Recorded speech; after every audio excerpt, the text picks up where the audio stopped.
Finally അങ്ങനെ ഞങ്ങളിതേ മിഠായി തെരുവിൽ എത്തിയിട്ടുണ്ട്. വന്ന സമയം മോശമായതുകൊണ്ടിട്ടാണ് തോന്നുന്നത്. നമ്മളെത്തി കുറച്ച് കഴിഞ്ഞപ്പോൾ തന്നെ നല്ലൊരു മഴയായിരുന്നു കേട്ടോ. പിന്നെ നമ്മൾ തൊട്ടടുത്തുള്ള റെസ്റ്റോറൻറ്റിലൊക്കെ കയറി ചായയൊക്കെ കുടിച്ചിരിക്കുമ്പോഴത്തേക്കും മഴയൊക്കെ മാറുന്നുള്ള പ്രതീക്ഷയിലാണ് കേട്ടോ കയറിയത്.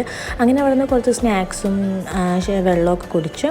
പിന്നെ അതേ നമ്മൾ മഴയൊക്കെ മാറി നമ്മൾ കുറച്ച് കടകളിലൊക്കെ കയറി ഇറങ്ങി കുറച്ച് പർച്ചേസൊക്കെ ഉണ്ടായിരുന്നു കേട്ടോ.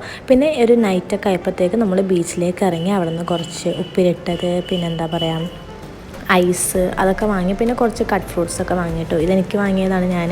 അപ്പോൾ എൻ്റെ ടെസ്റ്റർ ഇത് ഇക്കാക്കയാണ്. അപ്പോൾ ഇക്കാക്ക എന്നെ ആദ്യം ടേസ്റ്റ് ചെയ്ത് നോക്കുന്നുണ്ട്. നന്നായിട്ടെന്ന് പറയുന്നുണ്ട്. പിന്നെ അത് കഴിഞ്ഞപ്പോൾ ഇതേ വാപ്പിച്ചി ടെസ്റ്റ് ചെയ്ത് നോക്കുന്നുണ്ട് കേട്ടോ. വാപ്പിച്ചിയും പറഞ്ഞു കുഴപ്പമൊന്നുമില്ലായിരുന്നു. പിന്നെ നമ്മളൊരു കുറച്ച് കഴിഞ്ഞപ്പോൾ തന്നെ നല്ലൊരു കട്ടൻ ചായയും പിന്നെ അതേ കല്ലുമ്മക്കായ എന്ന് പേര് മാത്രമേ ഉള്ളൂ. ചെറിയൊരു നാല് പോലത്തെ സാധനം നമുക്ക് കിട്ടിയുള്ളൂ. പിന്നെ അതേ കാടുമുട്ട ഫ്രൈ ഉണ്ടായിരുന്നു. പിന്നെ കോളിഫ്ലവർ ഉണ്ടായിരുന്നു കേട്ടോ. അപ്പോൾ ഇന്നത്തെ വീഡിയോ ഇത്രയേ ഉള്ളൂ. ലൈക്ക് ചെയ്യുക, ഷെയർ ചെയ്യുക, സബ്സ്ക്രൈബ് ചെയ്യുക. ബൈ.